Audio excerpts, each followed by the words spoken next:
اب آپ اس چبوترے سے اترے تو جیسے ہی آپ اس سے اتریں گے تو مشکل سے 7 یا 8 قدم اس طرف چلیں گے کہ یہاں چلتے ہی آپ کو ہرے رنگ کا کارپیٹ دکھائی دے گا. پوری مسجد نبوی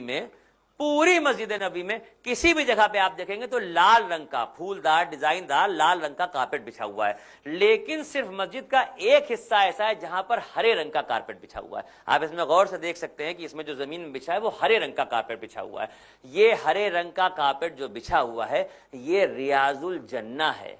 یہ جنت کی کیاری ہے. اس میں یہ جو آپ دروازے کی شکل میں دیکھ رہے ہیں, یہ جو حصہ دکھایا گیا ہے دروازے کی شکل میں, یہاں سے اس زمانے میں آپ صلی اللہ علیہ وسلم امامت فرماتے تھے.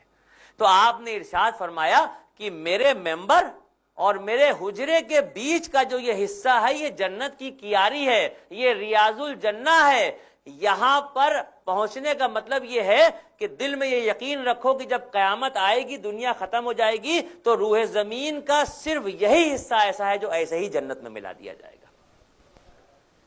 اب ایک بات میں اپنے دل کی آپ کو یہاں پہ بتا دوں, اگر آپ کو لگے کہ ہاں اس بات میں سچائی ہے تو مجھے اپنی دعاؤں سے ضرور نوازیے گا.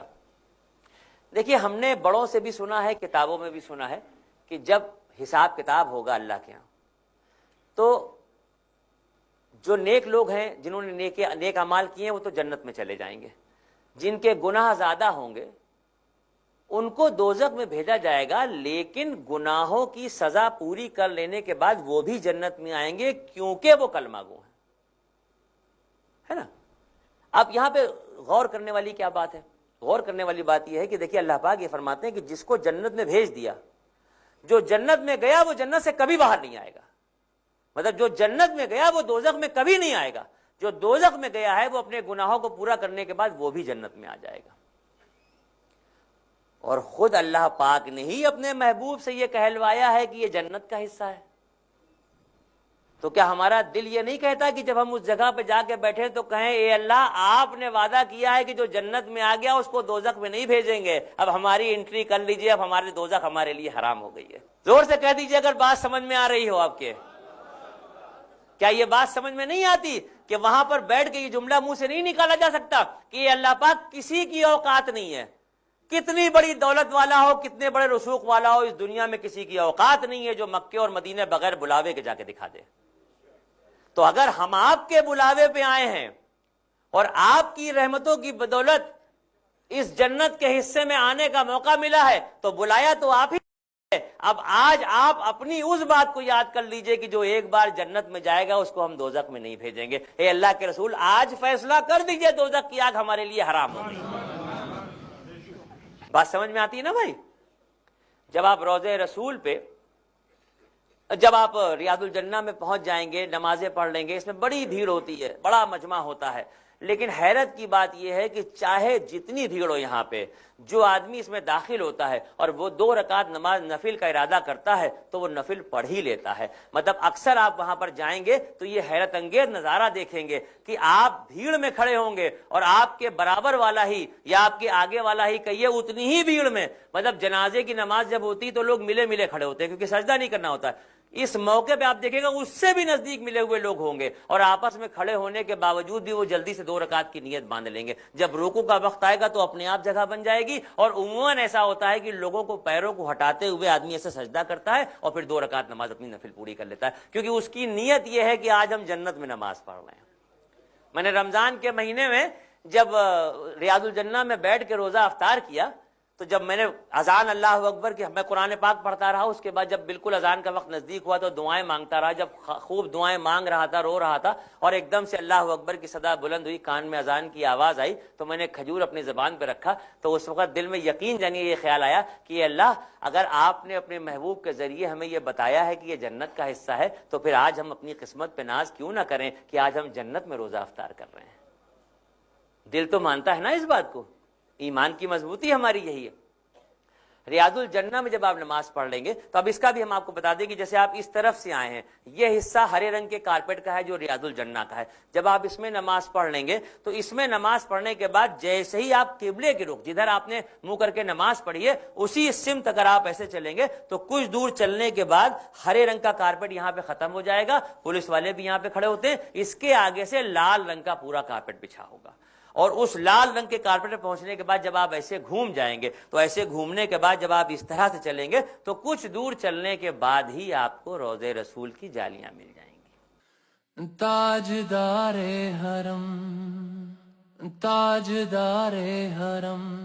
ہو نگاہ کرم، تاجدار حرم، ہو نگاہ کرم. ہم غریبوں کے دن بھی سنور جائیں گے، ہم یہ بے کساں کیا کہے گا جہاں، ہم یہ بے کساں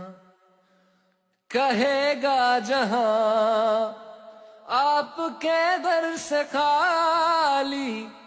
اگر جائیں گے،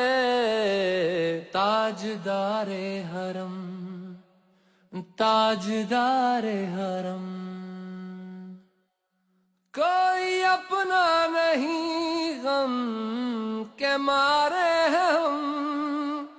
کوئی اپنا نہیں غم کے مارے ہیں ہم. آپ کے در پہ فریاد لائے ہیں ہم، ہو نگاہ کرم، ورنہ چوکھٹ پہ ہم، ہو نگاہ کرم،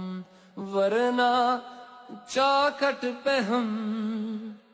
آپ کا نام لے لے کے مر جائیں گے، آپ کے در سے کوئی نہ خالی گیا،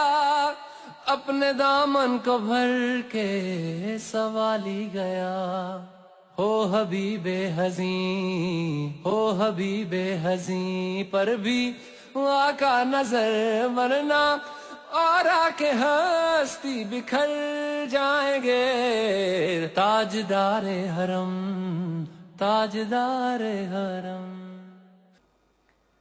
یعنی آج آپ کی قسمت میں وہ لمحہ آ گیا کہ آپ اس مقام پہ پہنچ گئے جس کی تڑپ آپ فارم بھرنے سے پہلے سے لیے ہوئے تھے کہ ہم روزے پہ جائیں گے تو اظہار و عقیدت کرنا. لیکن یہاں پر ایک بات کا بہت خیال رکھیے گا، یہاں ادب اور احترام بہت لازم ہے.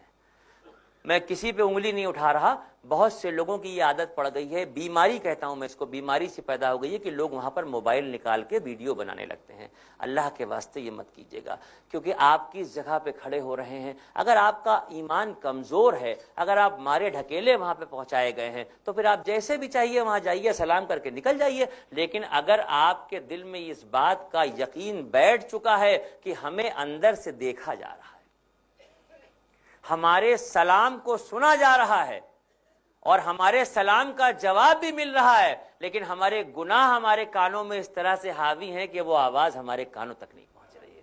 اس جگہ پر پہنچنے کے بعد دل عقیدت سے بھرا ہونا چاہیے، اظہار و عقیدت کا نذرانہ پیش ہونا چاہیے، درود و سلام کا ہمہمہ ہونا چاہیے، زبان پہ درود کثرت سے ہونا چاہیے. دیکھیے اس طرح سے یہ روضہ رسول کی جالیاں ہیں، ان جالیوں کے سامنے آپ کو کھڑے ہونا ہوگا. لیکن یہ لائن سے جالیاں ہیں، یہ 3 پلیٹ گول رنگ کی لگی ہوئی ہیں. جب آپ پہلی پلیٹ کے پاس پہنچیں گے تو یہاں پر لکھا ہوا ہے محمد الرسول اللہ صلی اللہ علیہ وسلم. یہاں پر ہمارے آقا نبی کریم سرکار دو عالم صلی اللہ علیہ وسلم آرام فرما رہے ہیں.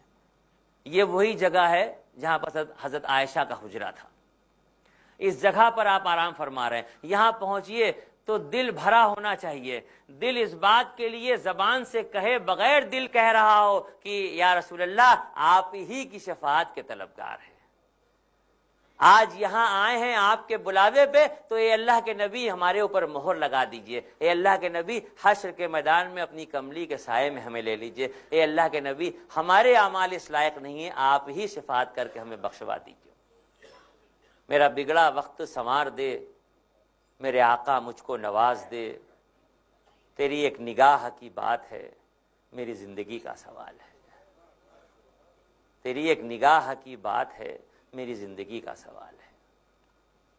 اس جگہ پر درود و سلام کا نذرانہ پیش کیجئے اور نذرانہ پیش کرنے کے بعد آگے بڑھیے. جیسے ہی آپ اس گول پلیٹ سے آگے بڑھیں گے تو آپ اس کے آگے دیکھیں گے یہ دو نام اور لکھے ہوئے ہیں، ایک پہ لکھا ہوا ہے ابو بکر صدیق رضی اللہ تعالیٰ عنہ اور دوسرے پہ لکھا ہوا ہے عمر فاروق رضی اللہ تعالیٰ عنہ۔ یہاں پر ہوتا کیا ہے کہ چونکہ دل تمناؤں سے لبریز ہوتا ہے، دل کی عجب سی کیفیت ہوتی ہے، رسول اللہ سے ایک ایسا عشق ہوتا ہے کہ یہاں پہنچنے کے بعد کیفیت عجیب سی دل میں ہوتی ہے اور آدمی زارو قطار رو رہا ہوتا ہے اور درود و سلام کا نذرانہ پیش کر رہا ہوتا ہے، اور یہاں پر جو لوگ ٹہل رہے ہوتے ہیں وہ بھیڑ کو جلدی جلدی آگے بڑھاتے ہیں، زیادہ دیر آپ کو رکنے نہیں دیا جاتا۔ تو آدمی کی نیت میں کھوٹ نہیں ہوتا، اس کے دل میں کوئی برائی نہیں ہوتی، لیکن اس موقع پہ عام طور پہ یہ غلطی ہو جاتی ہے کہ یہاں سے آگے بڑھتے ہوئے خلیفہ اول اور خلیفہ دوم کو لوگ نظر انداز کرتے ہوئے نکل جاتے ہیں۔